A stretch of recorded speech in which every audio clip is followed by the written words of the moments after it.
Bonjour, cette vidéo présente le cas particulier de l'application du principe fondamental de la statique à un solide ou un groupe de solides soumis à 3 glisseurs.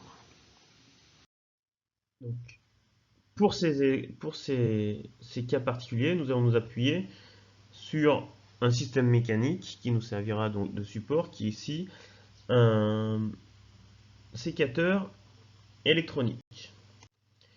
Donc c'est un sécateur utilisé par les vignerons. Donc nous avons ici un moteur qui entraîne en rotation donc une vis, cette vis 11. L'écrou 12 donc va être entraîné en translation par la vis quand le moteur va tourner et donc tirer sur cette biellette 6 pour venir faire tourner, donc actionner la lame 4 ici et couper donc le sarment de vigne ou la branche en question. D'accord. Si l'on prend maintenant en compte la lame mobile de notre sécateur, c'est un solide soumis à 3 glisseurs qui sont a priori non parallèles, puisque nous avons la direction de l'effort de la biellette sur la lame que l'on vient de déterminer, et la direction de l'effort de la branche sur la lame, que l'on considère comme normal au contact, puisque l'on a un contact que l'on peut modéliser par un contact ponctuel entre la branche et la lame. Donc nous avons deux forces qui sont séquentes. Le théorème de la résultante va nous donner que l'effort en D plus l'effort en B plus l'effort en A, donc du bâti sur la lame, donc par l'intermédiaire de la liaison pivot entre la lame et le bâti, égale au vecteur nul. Donc la somme de ces trois forces sera nulle.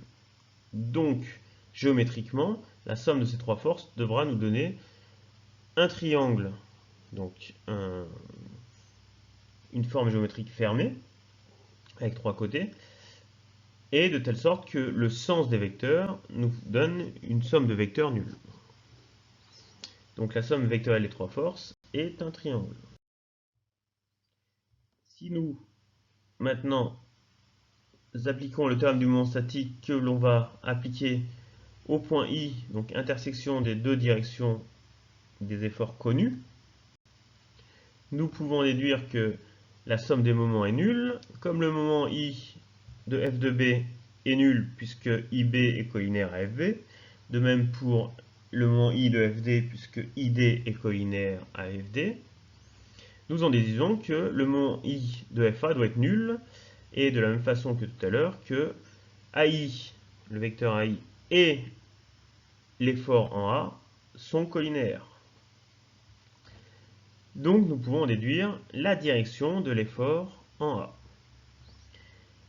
Et en déduire finalement ce théorème: si un solide soumis à trois forces est en équilibre, alors ces trois forces sont concurrentes, coplanaires, et leur somme vectorielle est nulle.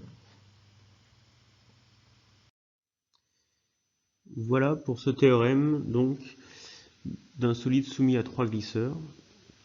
Donc a priori c'est un théorème que l'on utilisera plus particulièrement lors de résolution graphique d'un problème de statique, mais qu'il est quand même important de connaître pour facilement appréhender la direction des efforts en jeu.